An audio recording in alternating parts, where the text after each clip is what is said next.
आज हम लोग का टॉपिक क्या है? Torque acting. क्वेश्चन है ये, torque acting on an electric dipole. Torque acting on an electric dipole.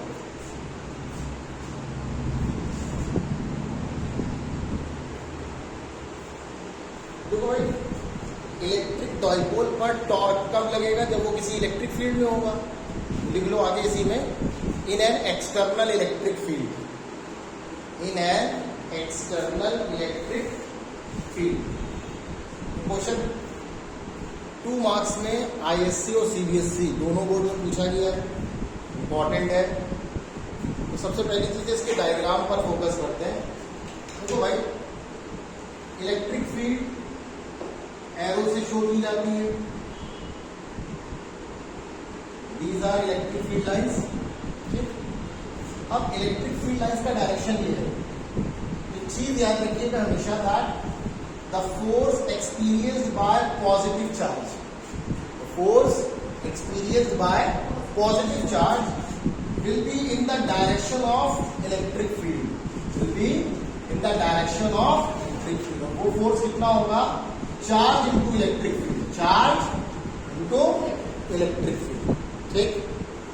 Negative charge हम यहां ले लेते हैं, -q, and the force acting on the negative charge will be opposite to the direction of electric field and it would also be same.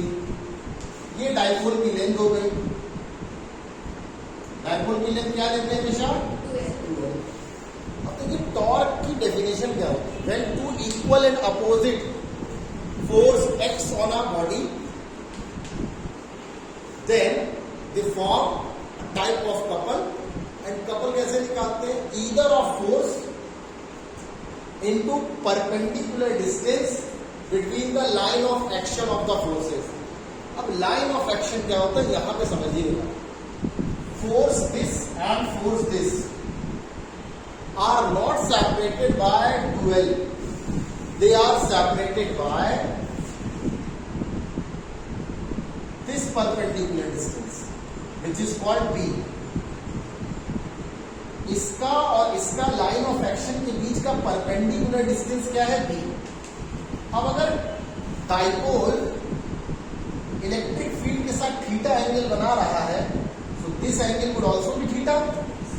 Now from the Pythagoras theorem अगर हम लेते हैं perpendicular base and hypotenuse, तो वहां पे sine rule लगा देंगे हम, तो sine theta is equal to क्या होता है? Perpendicular upon hypotenuse.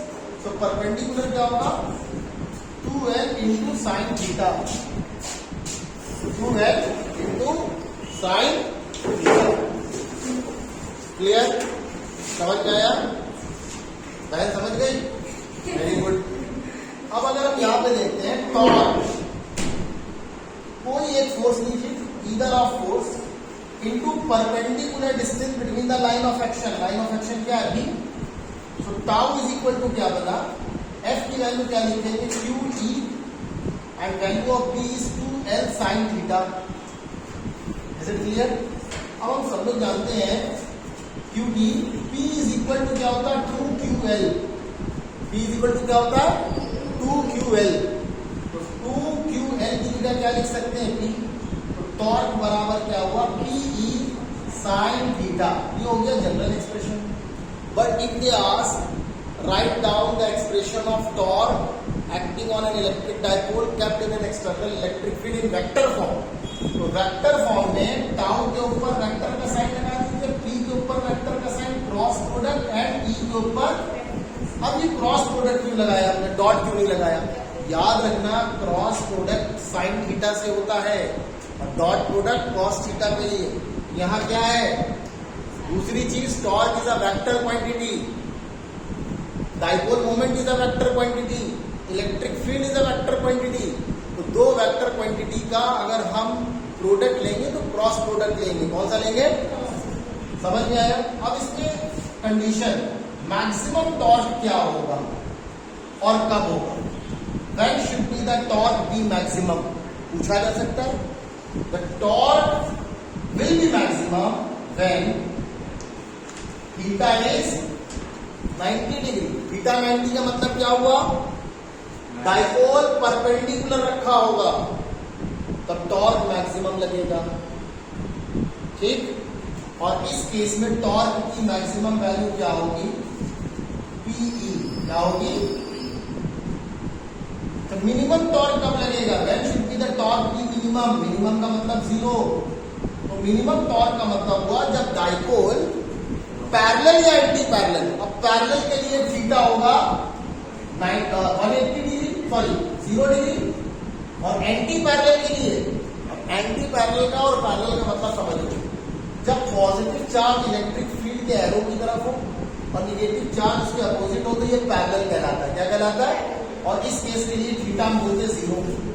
और जब पॉजिटिव चार्ज इधर हो और निगेटिव चार्ज इधर हो, इसे हम कहेंगे एंटी पैरेलल, और इस केस में थीटा कह लेंगे 180। तो दोनों केस में टॉर्क मिनिमम वैल्यू कितनी आएगी, 0 कितनी आएगी। Is it clear. इतना पूरा क्वेश्चन नोट कर लीजिए, that is very important. Clear. अगर किसी का कोई डाउट हो तो पूछ लो। बहुत सही डाउट पूछा है, one of the best doubt. आपसे पूछा जाए कि भाई डाउट बताइए, कहेंगे सर फिर से एक बार पूरा बता दीजिए। बेटा इसे डाउट नहीं कहते। हाँ सही है। देखो भाई, ये इलेक्ट्रिक फील्ड है और इलेक्ट्रिक फील्ड में एक डाइपोल रखा है। डाइपोल के पॉजिटिव चार्ज पर फोर्स इलेक्ट्रिक फील्ड के डायरेक्शन में लगता है और अपोजिट डायरेक्शन में माइनस चार्ज पे लगेगा। और फोर्स की वैल्यू क्या होगी, क्यूई। डाइपोल की लेंथ क्या है, 2L।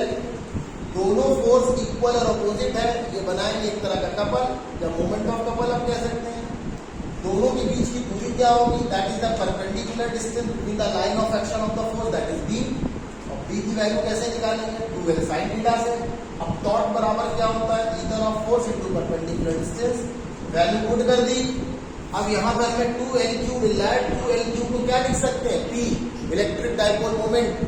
अब हमने टाउ इज इक्वल टू क्या है, P sin थीटा। ये तो जनरल फॉर्मेट हो गया। एक बार क्वेश्चन पूछा गया, write down the torque acting on electric dipole in vector form. ये वेक्टर फॉर्म हो गई।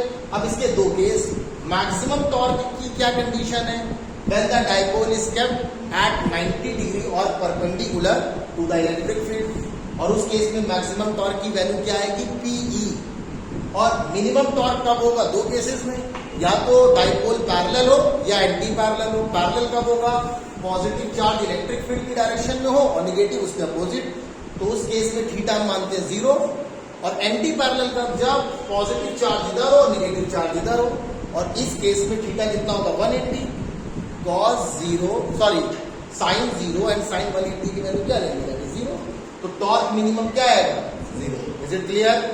एनी अदर डाउट किसी को।